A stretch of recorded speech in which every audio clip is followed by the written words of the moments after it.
Illinois residents could soon see some tax changes, all in an effort to balance the state's 2025 budget. Governor Pritzker and Democratic lawmakers are raising some taxes while cutting others. Illinois Capitol Bureau Chief Max Cotton explains tonight from Springfield.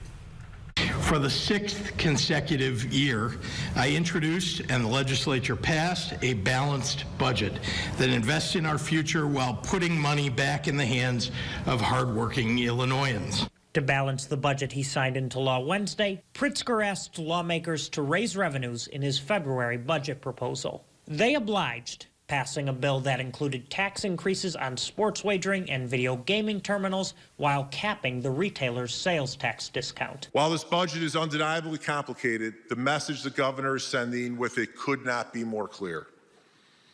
He's raising taxes on the people of Illinois who are already struggling to afford basic needs and the many job creators fighting hard to keep people employed. I don't consider large companies that aren't based in Illinois, many of which that make a lot of money off of internet gaming, as the same as a working family. Deputy Governor Andy Menard was one of Governor Pritzker's lead budget negotiators. He says the tax increases are designed not to hit working families.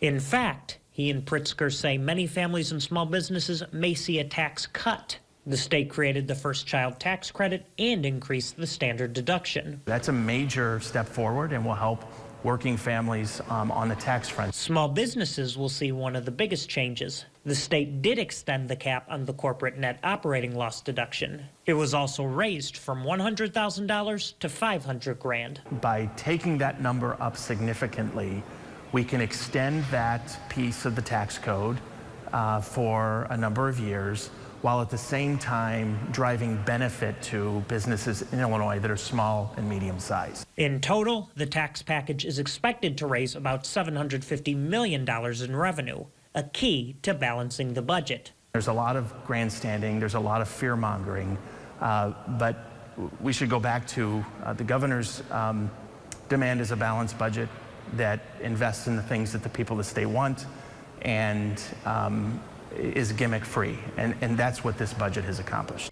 In Springfield, Max Cotton, WGEM News.